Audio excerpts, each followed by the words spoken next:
Je crois que si quelqu'un doutait encore que le pétrole est devenu l'axe de rotation centrale de la planète Terre, il est temps d'aller consulter. La guerre en Iran est devenue aussi banale que la météo, les chaînes d'infos s'ennuient carrément, elles sont, paraît-il, en train de chercher le prochain drame, les prochains experts invités sur les plateaux, et pendant ce temps-là, le marché, lui, va tout simplement dans tous les sens.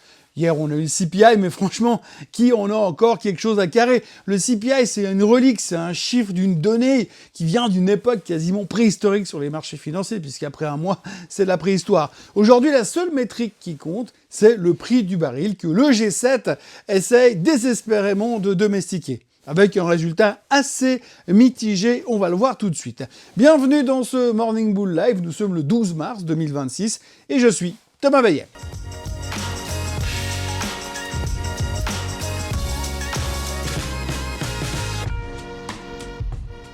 Cette émission vous est présentée par Swissquote. Alors avant toute chose, ce que vous allez entendre et voir dans cette vidéo n'est pas un conseil financier, c'est mon avis, mon analyse et parfois mon humeur du jour. Par contre, si vous voulez comprendre la bourse, là, vous êtes au bon endroit. Hier, c'était donc la grande parade, l'EIA, le G7 et l'oncle Sam ont donc décidé de sortir l'artillerie lourde. Ils ouvrent les vannes des réserves stratégiques. 400 millions de barils libérés d'un coup d'un seul pour maîtriser les cours.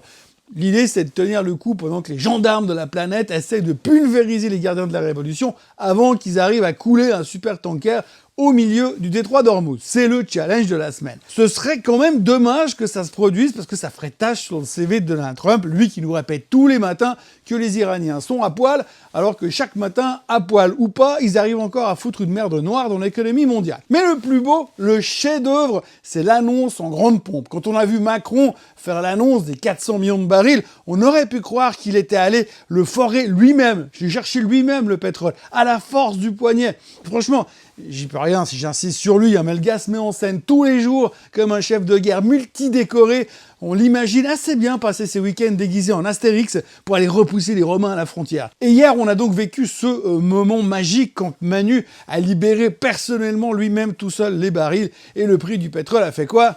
Il a pris 9%. Il n'y a pas à dire, ça marche super bien. Ça remet en question tous les cours d'économie que j'ai jamais suivis. Toutes ces théories sur l'offre et la demande, paf, à la poubelle. En 2026, plus il y a d'offres, plus les prix montent. Et ne venez pas me dire que c'est parce que les gens font des réserves dans des jerrycans. C'est juste que le marché a bien compris que si on vide les stocks stratégiques maintenant, c'est qu'on a vraiment, mais alors vraiment, la trouille pour la suite. Bref, on est dans un monde où la logique c'est clairement barré en vacances, on vide les réserves, les prix montent et les politiques paradent en mode super-héros qui sauvent le monde, de Trump à Macron, en passant par les gars de l'EIA qui viennent tous se donner la main pour une grande farandole inflationniste qui ne fonctionne pas. Mon conseil du jour, ne cherchez pas de rationnel dans les graphiques de ce matin, on est dans l'émotion pure, drivé par des égos de chefs de guerre qui n'ont jamais porté un uniforme de leur vie et des menaces de blocus de Détroit. Observez le baril, surveillez les tweets et surtout gardez vos chapeaux de clown. Le cirque continue et on n'est qu'au début de la représentation. Alors la question à $1 million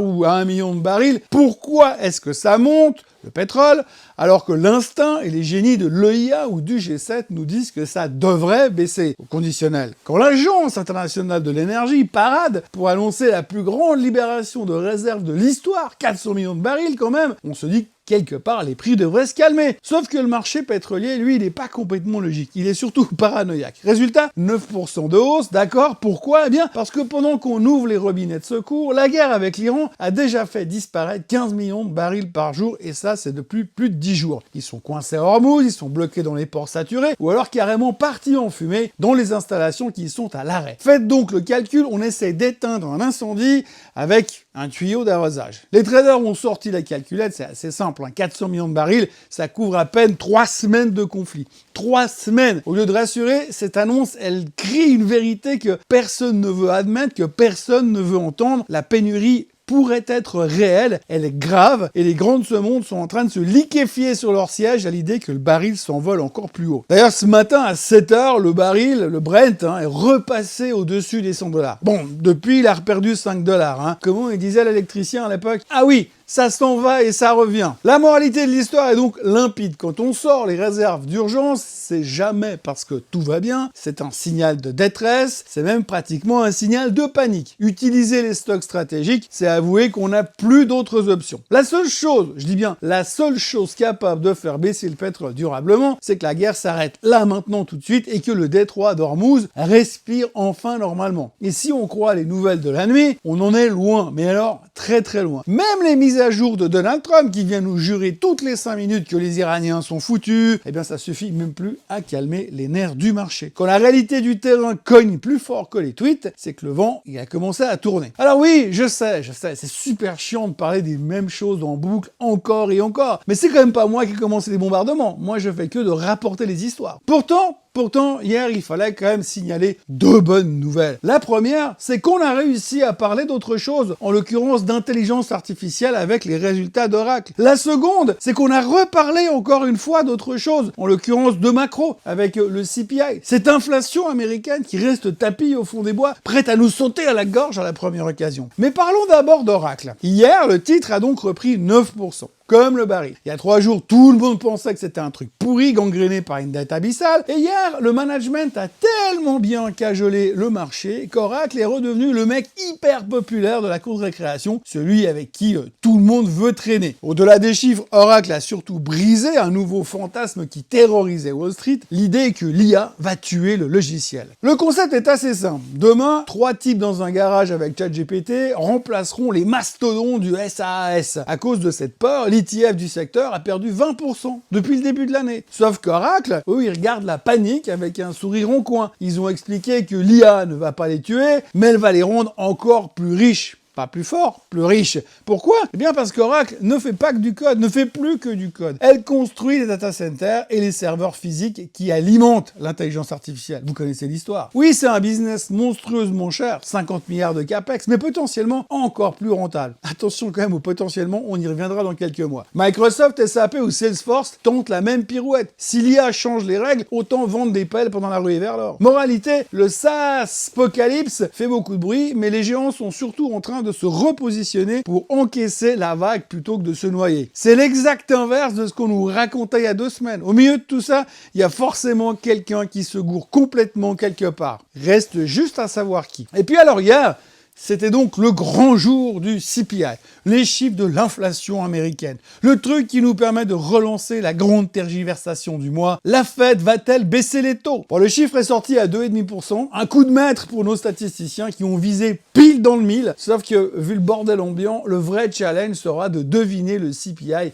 du mois prochain. Et ça, c'est comme essayer de choper les bons chiffres de l'euro-million 2 fois de suite et en même temps remporter le Powerball aux States et le bingo du quartier ce week-end. Le marché a très bien compris, le CPI d'hier n'a absolument aucune valeur. C'est comme faire une prise de sang pour vérifier votre alcoolémie avant d'aller à la foire du Valais. Ça sert à rien, mais on le fait quand même pour se donner bonne conscience. Et vendredi, on remet ça avec le PCE pour avoir une seconde chance d'attendre un chiffre qui ne servira à rien non plus. Ce matin, la boussole est simple, regardez le pétrole et vous aurez la direction. Le WTI est à 90,43, Tokyo et Hong Kong plongent, la thématique est une boucle infinie, Iran, Hormuz, inflation, inflation, Hormuz, Iran, Hormuz, inflation. On entend des rumeurs sur les tankers sous pavillon indien qui pourraient passer, rumeurs aussitôt démenties par une source iranienne, planquée sous les décombres de son bureau au milieu de Téhéran. On a vraiment l'impression que la guerre éclair promise par Trump est en train de partir littéralement en sucette totale. Mais pendant qu'on regarde les missiles, personne ne voit le private credit qui fait des siennes. Personne n'en parle. On vit ce moment magique de la finance où tout le monde veut sortir en même temps d'un truc où la porte est verrouillée de l'intérieur. Cette semaine, Morgan Stanley et Cliffwater ont dû aussi verrouiller des remboursements. Chez Cliffwater, les mecs demandaient 14% de retour, on leur en rend 7. Chez Morgan Stanley, on a plafonné les sorties à 5%. Pourquoi? Eh bien parce que certains prêts dans le logiciel commencent à puer l'IA et que les investisseurs sont en train littéralement de flipper. Le private credit, c'est absolument génial, on le sait. Et c'est surtout génial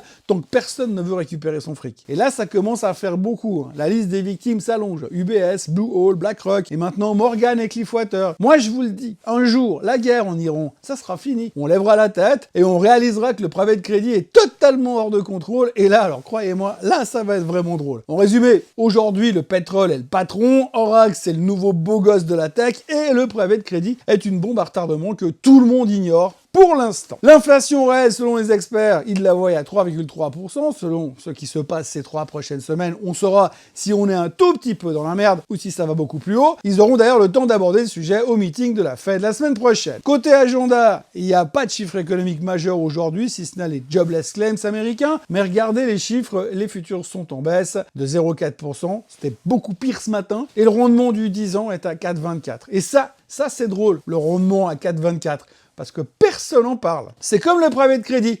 C'est là, ça chauffe, mais tout le monde regarde ailleurs. En conclusion, on ne sait pas combien de temps cette guerre va durer, mais si le prix à payer pour qu'elle s'arrête, c'est de devoir gérer les casseroles du private credit et le retour de bâton de l'obligataire, je commence à me demander si les circonvolutions du pétrole ne sont pas finalement beaucoup plus drôles et beaucoup plus intéressantes à suivre. Perso, je ne serai pas là demain, il me reste donc à vous souhaiter une très belle fin de semaine. N'oubliez pas, il y a le PCE demain après-midi, c'est deuxième chance d'attendre un chiffre qui ne servira à rien, et nous on se voit lundi pour le Morning Bull Live comme d'habitude, mais aussi samedi pour le Swiss Bliss. Oui, parce que je suis pas là juste demain. D'ici là, surveillez vos arrières, surveillez vos artères, checkez les sorties de secours et surtout, mettez un casque si vous en avez l'occasion. N'oubliez pas de vous abonner à la chaîne Swissquote en français, de liker cette vidéo, de la partager et de la commenter, puis surtout d'activer la cloche pour ne rien rater, comme ils disent les youtubeurs. Et puis nous, on se voit samedi. Allez, bye bye! Ce contenu est informatif et éducatif destiné aux personnes connaissant les marchés financiers. Il ne constitue pas un conseil en investissement, juridique ou fiscal. Le trading et l'investissement comportent des risques, notamment la perte de capital. Les CFD et actifs numériques sont volatiles et ne conviennent pas à tous. Swissquote décline toute responsabilité quant à l'exactitude du contenu ou aux pertes liées à son usage. Produits et services disponibles selon la législation en vigueur.